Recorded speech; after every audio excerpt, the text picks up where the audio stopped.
எல்லோருக்கும் வணக்கம் நண்பர்களே. கடுப்பேத்துறார் மை லார்ட் அப்படின்ற மாதிரி உங்க வாலட்டிலிட்டிக்கு முடிவே இல்லையா? போன வாரமே ஏறி இறங்கி கடைசியில் வெறும் 47 பாயிண்ட் தான் மொத்த மூவ்மெண்ட் 5 நாளுக்கும் சேர்ந்து. இப்போ என்ன ஆகுதுன்னு பார்த்தீங்கன்னா, நம்மளுடைய நிஃப்டி 23,997 தான் போன வாரம் வியாழக்கிழமை க்ளோஸ் ஆச்சு. ஆனால் இப்போ நம்ம போய் கிஃப்ட் நிஃப்டி எடுத்து பார்க்குறோம், அது 24,229 ட்ரேட் ஆகிட்டு இருக்கு.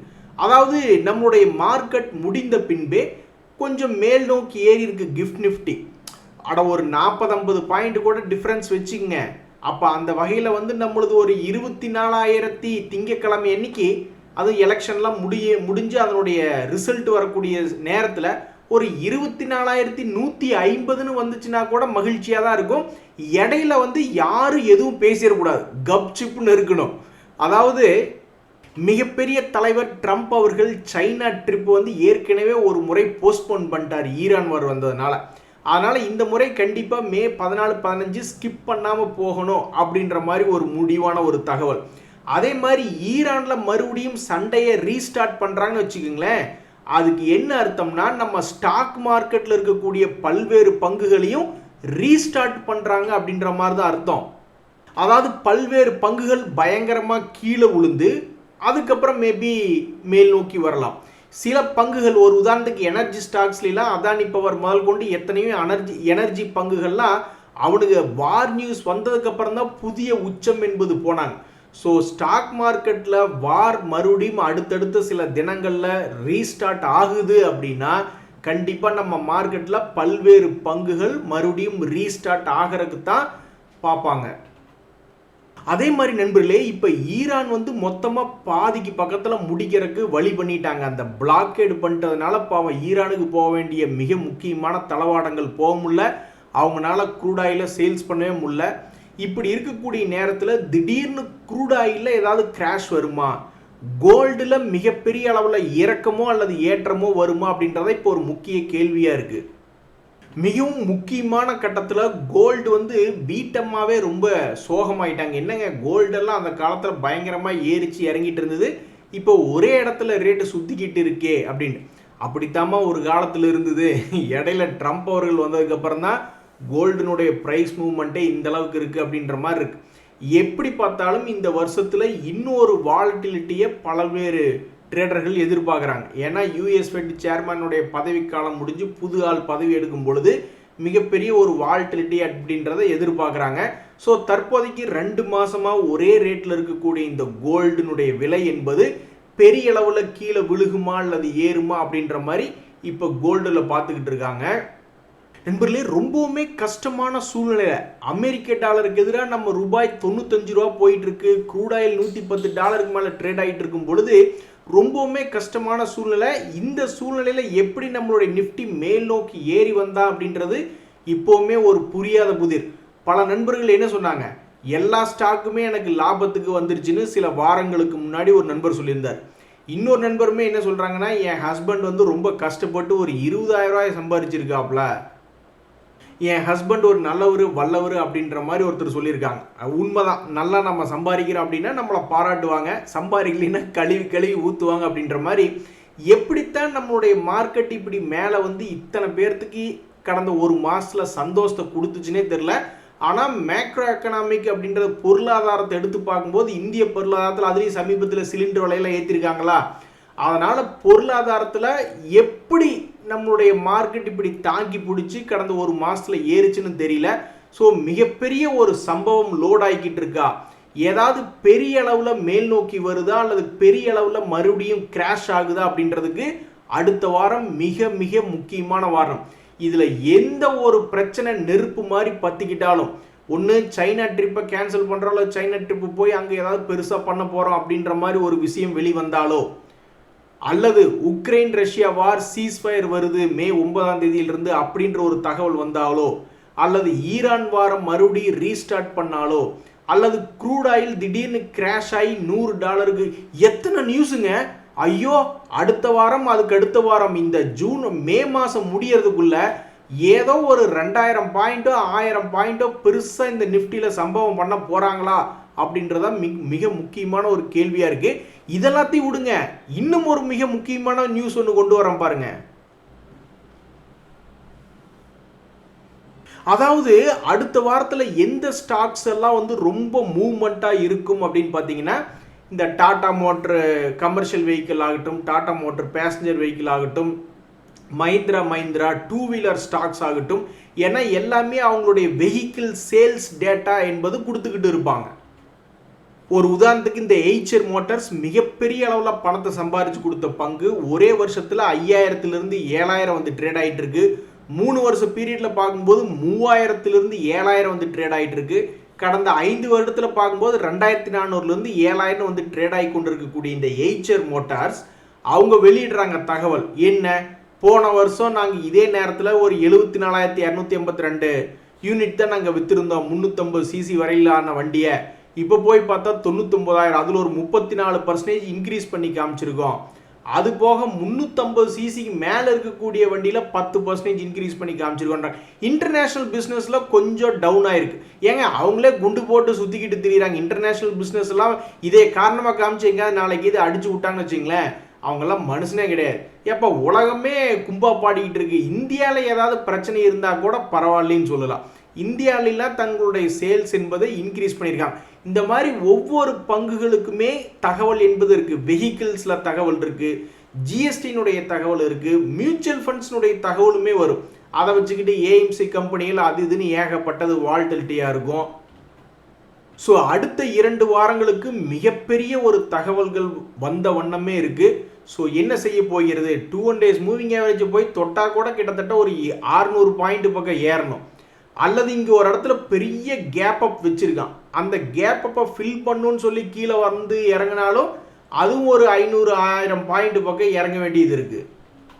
ஸோ போடுங்கம்மா ஓட்டு அப்படின்னு சொல்லி அவங்களுடைய சின்னத்தை சொல்லுவாங்க. அது மாதிரி இந்த 2000-1000 பாயிண்ட்டுகளை இந்த அடுத்த 2 வாரங்களுக்குள்ளே ஏதாவது கொண்டு வந்துட்டான்னா பெரிய விஷயம்தான். இந்த செய்திகள் எல்லா செய்திகளுக்கும் ஒரு மதிப்பும் மரியாதையும் கிடைக்கும். மிகப்பெரிய ஒரு தகவல் மிகப்பெரிய ஒரு பேங்க்ல இருக்கு. அதாவது இந்த ஹெச்டிஎஃப்சி பேங்க் என்பது சமீபத்தில் 200 days மூவிங் ஆவரேஜ்லேருந்து ஒரு ஒஸ்ட் கேஸாக எவ்வளவு தூரம் கீழே இறங்கினா தெரியுங்களா, ஒரு 21% கீழே இறங்கினதுக்கப்புறம் பெருசாக ஏரில் ஒரு 12% தான் திரும்பி ஏறிய ஒரு பங்காக இந்த ஹெச்டிஎஃப்சி பேங்க் என்பது இருக்குது. அதுக்கப்புறம் இப்போ வந்து பார்த்தீங்கன்னா 2 days மூவிங் ஆவரேஜ்லேருந்து 15% கீழே இறங்கியிருக்கு. இனி பல பேர் என்ன நினைக்கிறாங்கன்னா, இவன் இதுக்கு முன்னாடி ஒஸ்ட் கேஸ் ஆன மாதிரி கீழே இன்னும் கொஞ்சம் தூரம் போயிட்டு மேலே வருவானா, அல்லது இங்கிருந்தே மேலே வருவானா, அல்லது கீழே போயிடுவானா அப்படின்ற மாதிரி பல பேர் யோசிச்சுட்டு இருக்காங்க. ஸோ பழைய ஒஸ்ட் கேஸ் அளவுக்கே போயிட்டு மறுபடியும் ஒரு சைட்வேஸ் மார்க்கெட்டாக திரும்பி கீழே இருந்து ஏறுமா, அல்லது வேற என்ன செய்யும் அப்படின்ற ஒரு கேள்வி தான் இந்த ஹெச்டிஎஃப்சி பேங்க்ல ஓடிக்கிட்டு இருக்கு. பட் இன்னைக்கு தேதியில் அந்த பங்கினுடைய செய்தி என்னன்னா, சமீபத்தினுடைய லோ பக்கத்தில் வீழ்ச்சி அடைஞ்சிருக்கிறது அப்படின்றது ஒரு தகவல். அதே மாதிரி பணம் இருக்கிறவங்களுக்கு என்னங்க, இங்க ஒரு குத்து அங்க ஒரு குத்துன்னு குத்திக்கிட்டு போய்கிட்டே இருப்பாங்க.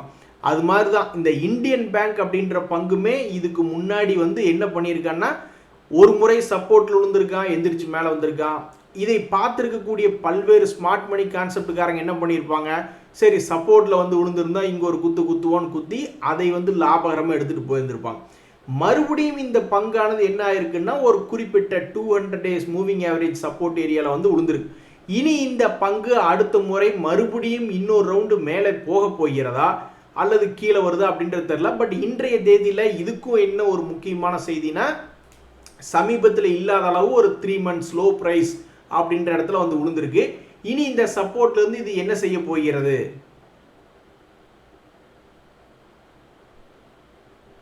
ஐயோ சாஃப்ட்வேர் கம்பெனினாவே எங்களுக்கு அலர்ஜி தான்ப்பா, சாஃப்ட்வேர் கம்பெனிஸ்னாவே சங்கு தான் அப்படின்ற மாதிரியான ஒரு நிலைமை ஸ்டாக் மார்க்கெட்டில். இன்ஃபோசிஸ், ஹெச்சிஎஸ்னு எல்லாம் கீழே விழுந்து கிடக்குறாங்க. அதுக்கு தான் இதுதான் எங்களுடைய ராஜதந்திரம் அப்படின்ற மாதிரி சமீபத்தில் பெயர் மாற்றம் செய்யப்பட்ட ஒரு பங்கு இன்ஃபிபீம் அவன்யூஸ் என்பது அவன்யூஸ் ஆர்டிஃபிஷியல் இன்டெலிஜென்ஸ் என்ற மாதிரி அவன்யூஸ் ஏஐ லிமிடெட்னு பேரை மாற்றி வச்சுக்கிட்டாங்க. ஆட்டோவோட கண்ணாடி திருப்புனா ஆட்டோ எப்படி ஸ்டார்ட் ஆகும் ஜீவா அப்படின்னு கேட்குற மாதிரி சில பேர் நினைக்கலாம். எனிவே ஆர்டிஃபிஷியல் இன்டெலிஜென்ஸ் அப்படின்ற அந்த ஏஐ யூஸ் பண்ணி தான் எங்களுடைய சர்வீஸில் நீங்கள் சர்வீஸ் கொடுக்கறதுக்கு நாங்கள் கான்சென்ட்ரேட் பண்ணுறோம் அப்படின்ற ஒரு தகவல் என்பதனாலே தற்போதைக்கு 13 ரூபாய்களில் இருக்கும் இந்த பங்கு எதிர்காலத்தில் என்ன செய்ய போகிறது? இப்போதைக்கு இது ஒரு நஷ்டம் செய்யக்கூடிய பங்கு அப்படின்னு பார்த்தா கிடையாது. இப்போ வரைக்கும் அவன் நஷ்டம் என்பது பெருசாக பண்ணல. அவன் செய்யக்கூடிய எப்பவும் வந்து 60 கோடி 80 கோடி அப்படின்ற லாபத்தையே பண்ணிக்கிட்டு இருக்கு. இன்னும் மார்ச் மாதத்தினுடைய ரிசல்ட் வரல. இவர்களுடைய ரிசல்ட் மே 21 வர்ற மாதிரி இருக்குது. தற்போதைக்கு ஒரு 20 நாளுக்குள்ளே வந்துடுதுன்னு வச்சுங்க. ஸோ சமீபத்தில் இந்த பங்குமே என்ன பண்ணியிருக்குன்னா, எல்லாம் ஒரே குட்டையில் ஊறின மட்டையை மாதிரி சமீபத்தில் இறங்கியிருக்கு. எவ்வளவு இறங்கியிருக்கான்னா, இவனு ஒரு 25% இறங்கியிருக்கு. 25% இறங்கிய பிறகு அதுக்கப்புறம் மறுபடியும் ஒரு 25% ஏறி இருக்கான். தன்னுடைய 200 days மூவிங் ஆவரேஜ்லேருந்து 25 இறங்கி 25 ஏறி இருக்கான். ஸோ இவனுடைய சமீபத்தினுடைய ஒஸ்ட் கேஸ் சினாரியோ என்பது ஒரு 25% அப்படின்ற மாதிரி இருக்கு. தற்போதைக்கு எவ்வளவு இறங்கியிருக்கான்னா ஒரு 18% என்பதுதான் இறங்கியிருக்கு. ஸோ இந்த 18%லேருந்து இன்னும் கொஞ்சம் கீழே போயிட்டு அப்புறம் இது மேலே வர போறானா அல்லது இங்கிருந்து வர போறானா அல்லது அப்படியே கீழே உழுகு போறானா அப்படின்றது தெரியல. பல ட்ரேடர்கள் வந்து ஏதாவது ஒரு பெருசாக கிரீன் கேண்டில் உழுகுமா அப்படின்னு பார்த்துக்கிட்டு இருக்காங்க. தற்போதைக்கு இந்த பங்கு ப்ரீவியஸ் லோக்களை உடைத்தவண்ணுமே கடந்த 5-6 நாட்களாக இருக்கு.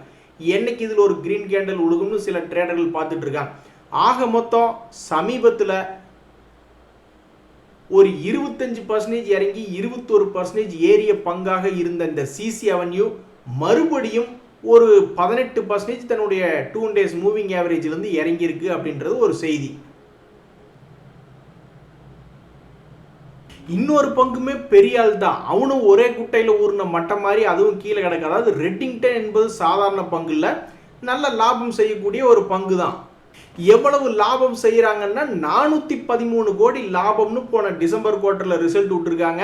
இனி அதனுடைய ரிசல்ட் என்ன வருது அப்படின்றத பொறுத்து இருந்து தான் பார்க்கணும். அது 14 மே அப்படின்ற மாதிரி நான் தகவல் பார்த்துக்கிட்டு இருக்கேன். இந்த பங்குமே சமீபத்தில் ஒரு 25% இறங்கி மறுபடியும் 25% மார்க்கெட் ஏறினதுனால சம்பாரிச்சுக்கிட்டு இருந்து திடீர்னு ஒரு கட்டத்தில் என்னாச்சுன்னா, என்ன ஒரு பங்குகளுமே கீழே விழுந்து கிடக்கக்கூடிய செய்திகளை காணோம் அப்படின்னு நம்ம பார்த்துக்கிட்டு இருந்தோம். இப்போ தான் ஒவ்வொருத்தனா சில பேர் விழுந்துக்கிட்டு இருக்காங்க.